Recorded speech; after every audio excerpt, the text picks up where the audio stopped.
dua jenis sumber daya alam, yaitu ada sumber daya alam abiotik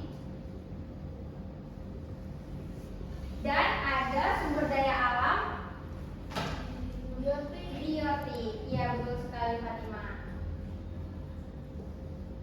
Sumber daya abiotik ini yaitu berbentuk seperti mineral, batuan, udara, air, tanah. Nah, jenis sumber daya alam ini dibagi menjadi dua, yaitu dapat diperbarui dan tidak dapat diperbarui. Abiotik ini bisa dapat diperbarui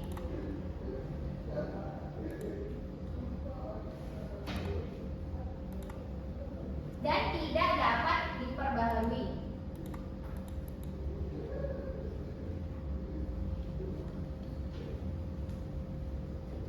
Nah, sumber daya alam yang dapat diperbaharui itu contohnya itu seperti ada air, ada sinar matahari, kemudian ada udara. Sedangkan yang tidak dapat diperbaharui itu ada contohnya itu seperti batu bara, minyak bumi. Ya, betul, minyak bumi. Gas alam, Bu. Dan gas alam, betul sekali. Nah, biasanya kita bisa melihat yang dapat diperbarui ini ada di mana? Karena kan di lingkungan sekitar kita otomatis kita sering melihat di mana ada air, sinar matahari, dan udara. Anak-anak ibu pernah melihat ini semua? Pernah. Ya, bagus. Nah, yang tidak dapat diperbarui kan ada batu bara, minyak bumi, dan gas alam. Apakah di sekitar kita ada penambangan atau tambang yang menambang batu bara dan minyak bumi atau gas alam? Di sekitar kita ada, Bu. Ya, apa? Fatimah dan Fitra? Kalau gas alam itu ada di PT Arun, Bu. Iya, betul sekali. Itu ada di Lok Sumawe kan? Ya, Bu. Ya, itu ada di Lok Sumawe yang namanya PT Arun. Sekarang sudah tidak beroperasi lagi dikarenakan gas alam yang ditambang itu sudah habis, anak-anak ibu. Jadi sehingga makanya dikategorikan gas alam itu tidak dapat diperbaharukan. Nah, PT Arun ini sudah sangat lama beroperasi, bahkan sekarang masih meninggalkan jejak gasnya. Lalu kemudian ada biotik. Nah, biotik ini kan identik dengan seperti hayati, seperti tanaman, lalu hewan,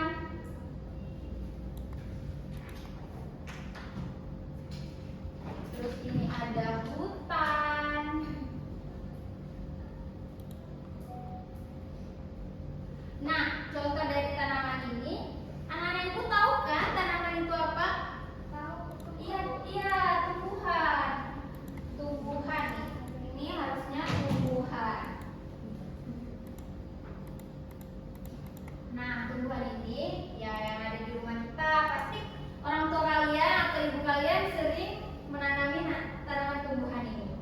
Lalu yang kedua itu ada hewan. Hewan juga termasuk ke dalam biotik. Lalu yang ketiga itu ada hutan. Mengapa hutan dikategorikan sebagai biotik? Karena dia ada kaitannya dengan tumbuhan, anak-anak ibu. Jadi sumber daya alam hayati ini dapat terus meregenerasi dan memproduksi selama kondisi lingkungan tetap baik. Nah, jika lingkungannya tidak baik gimana? Kalau sekiranya lingkungannya tidak baik, gimana biotik ini bekerja? Iya, betul sekali Alfitra, bakalan terjadi kerusakan yang dimana tidak dapat meregenerasi lagi ke depannya. Makanya sumber daya alam itu ada yang dapat diperbaharui dan tidak dapat diperbaharui. Ada sangat banyak kaitannya. Lalu potensi sumber daya alam di Indonesia. Nah, karena kita berada di Indonesia,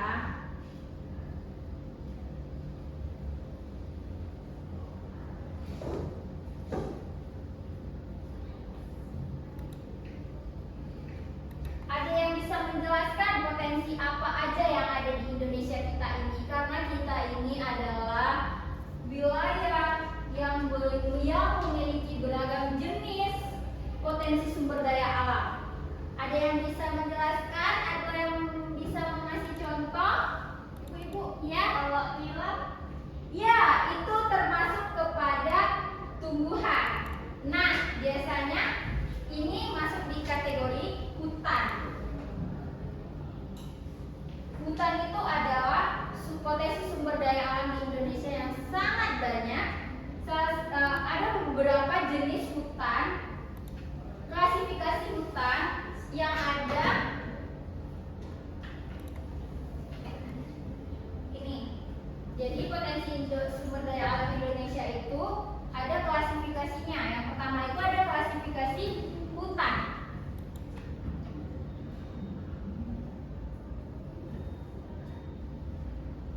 Hutan itu terdiri dari hutan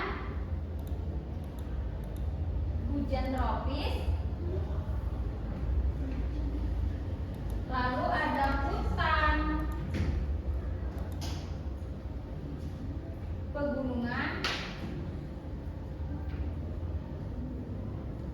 lalu sabana, lalu ada hutan mangrove.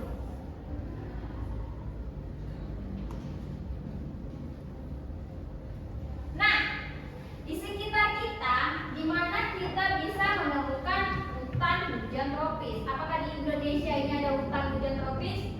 Ada, Bu. Di Gunung Leuser itu termasuk hutan hujan tropis. Iya, betul sekali. Ini berada di Gunung Leuser. Nah, kemudian ada hutan pegunungan. Ini biasanya di mana? Di Selawan, Bu. Iya, betul sekali, Amfitra. Ini biasanya Selawan ini Selawan Agam ya, karena hutan pegunungannya itu sangat masih dijaga. Kemudian sabana. Nah, kalau sabana ada yang tahu di mana?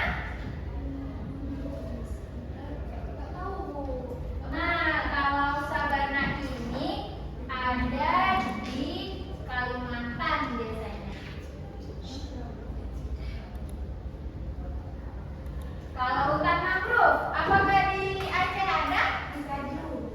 Iya, betul sekali. Kaju juga bisa kita lihat banyak tumbuhan mangrove yang dikonservasikan.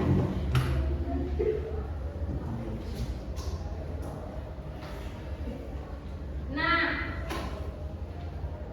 lalu setelah kita belajar dari sumber daya alam, ada abiotik, biotik, potensi sumber daya alam di Indonesia, dari klasifikasi hutan, kemudian kita masuk ke permasalahan dalam pengelolaan sumber daya alam.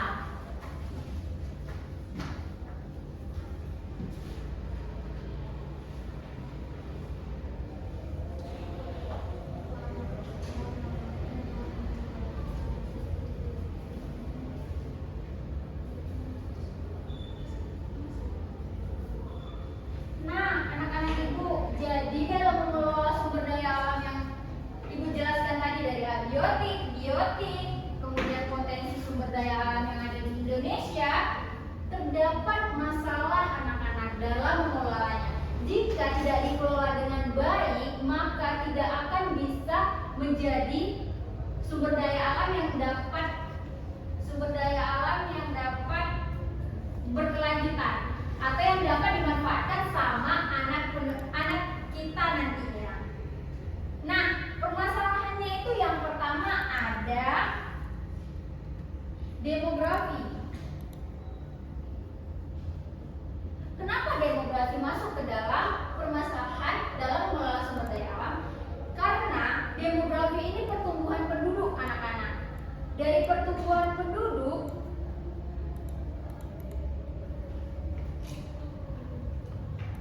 sehingga menghasilkan banyak manusia yang akan membutuhkan sumber daya alam. Karena kan Ibu sudah jelaskan tadi bahwasanya sumber daya alam itu apa yang ada di alam. Otomatis jika pertumbuhan penduduk meningkat, maka struktur, ukuran, dan distribusi penduduk pada pengelolaan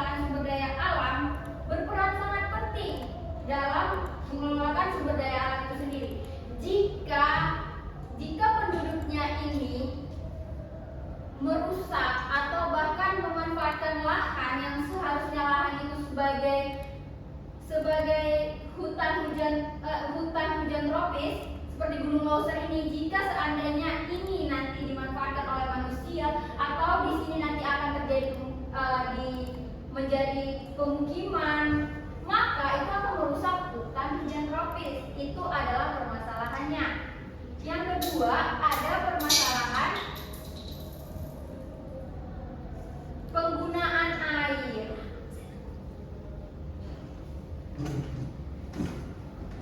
Nah, anak-anak ibu, kenapa penggunaan air menjadi permasalahan dalam mengelola sumber daya alam?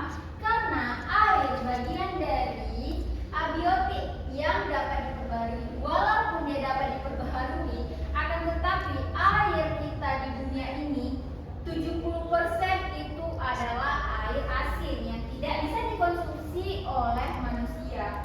Harus dikelola dulu hingga dapat dikonsumsi. Maka 1%-nya adalah air tanah. 1% dari air tanah ini itulah yang dapat kita konsumsi. Jika kita menggunakan air atau tidak menjaga air dengan baik, tidak memberikan lahan untuk tampungan air, maka air yang ada di dalam tanah itu akan berkurang, anak-anak ibu semuanya. Selain itu, di kota-kota besar dapat kita lihat ketersediaan air bersih itu sangat sedikit. Karena kenapa? Karena lahannya sudah ditempati sama pemukiman warga. Sehingga lahan untuk tampungan air hujan atau air tanah itu tidak ada, sehingga sulitlah air bersih di daerah tersebut. Yang ketiga itu ada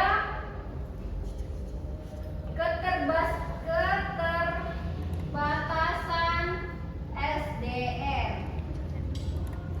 Kenapa keterbatasan sumber daya manusia ini menjadi permasalahan? Karena jika manusia tidak bisa mengelola, maka akan terjadi kerusakan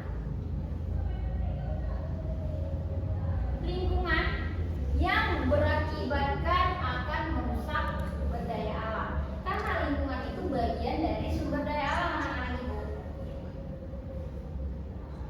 Nah, banyak wilayah di Indonesia ini yang belum maksimal dalam pengelolaan sumber daya alamnya, termasuk di Aceh sendiri. Jadi masyarakat lebih baik sama-sama menjaga dalam mengelola sumber daya alam di sekitar kita agar tidak terjadi kerusakan. Hal ini dikarenakan